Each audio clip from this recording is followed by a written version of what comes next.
The reasonable amongst us must not avoid these uncomfortable societal issues.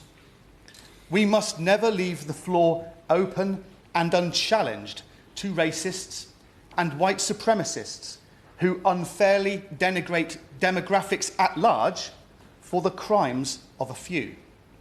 It is the absence of reasonable voices, in the absence of reasonable voices, that this issue has been weaponised by the far right and deployed by their propagandists to sow racial, cultural and religious division. I will. Thank you for giving way.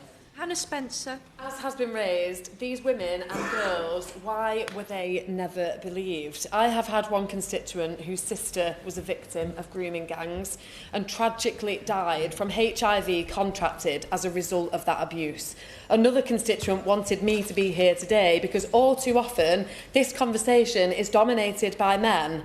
And the women who were sexually abused and exploited as children by grooming gangs deserve to have their voices heard. Spencer, if you could sit down.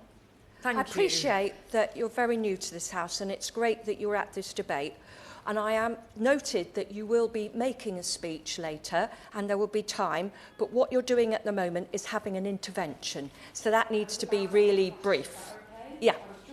Yeah, good.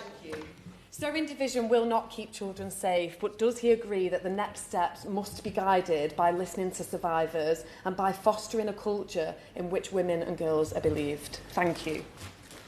I fully endorse her comments, and I often feel self-conscious bringing this issue forward as a man when really we should be listening to the voices of women and girls, particularly, of course, those who have been victims of these crimes.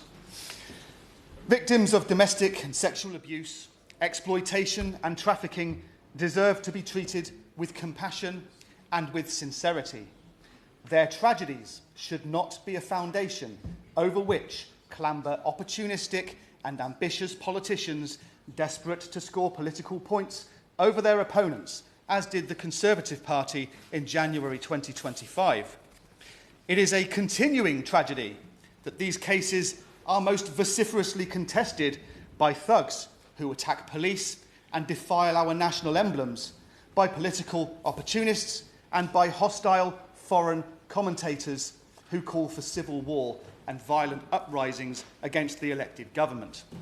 They rarely, if ever, consider the victims.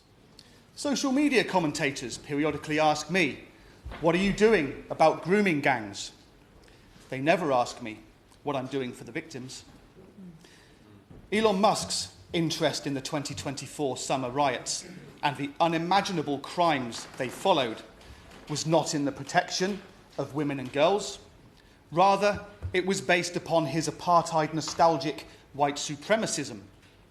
Musk's concern for women and girls only extends to his own attempt to exploit them, as evidenced through his reluctantly public exchanges with sex trafficker Jeffrey Epstein. That brings me to the member for Great Yarmouth, and again I feel self-conscious for delivering this from behind him.